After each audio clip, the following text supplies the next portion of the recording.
Jack, though, potentially coming back, is being linked with Iliman and Dye possibly going the other way. I just wonder, from your perspective, is there any kind of accuracy to that, or is it something that you'd even entertain, particularly in this late stage of the week? Well, again, I wouldn't talk about players, individual players at other clubs. Jack's not at our club. He was brilliant for us, great boy, but it's wrong for me to talk about him. He's at another club. And we're certainly not in a hurry to sell our best players, that's for sure. With regard to it, just can you kind of put into context just how important it is, and almost how important it is to keep hold of him? Well, I've just said, I don't think we need to do anything. We've got nothing to be concerned about. As far as I know, we've had no contact from any club. Somebody told me we had contact from, I think it was Al Hilal during the summer. We had nothing from them. So there's a lot of stuff that floats around is not always true.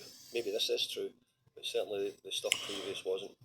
How hopeful are you of getting at least some of your targets in before that deadline? Not sure yet, but we'll do our very best to try and get something here if we can. David, obviously Everton's not the only club that has not been able to get their targets in when they would like earlier in the window, for instance. What have you found has been the problem during this window from your experience?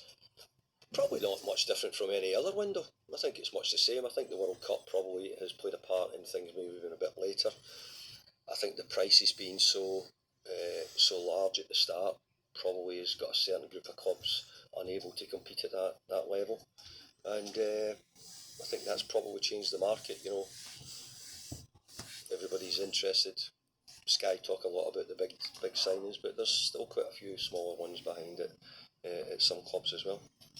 But from the players that you've got, how positive are the signs that you're seeing on the pitch, albeit very early days?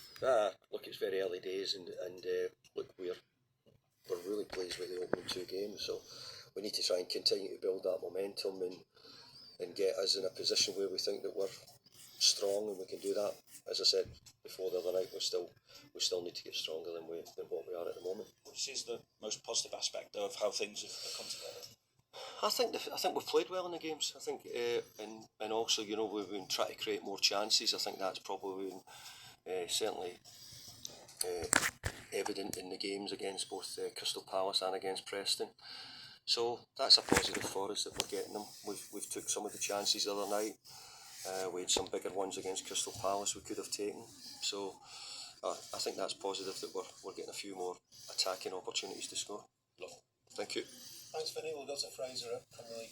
Just leading on from that, David, you talked about Tieno Barry the other night and the positives of him picking up the goals, but obviously there are chances there that you'd like him to maybe see scoring more. It's often said by managers that strikers tend to thrive on confidence.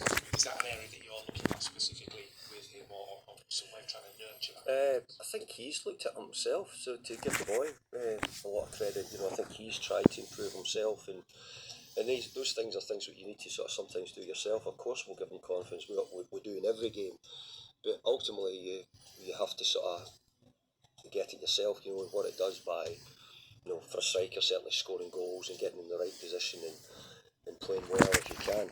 I think all players are the same. They want to make sure they have a good pass, good first touch, you know, good challenge. So centre forwards, I think, judge a lot of their confidence maybe by the goals as well.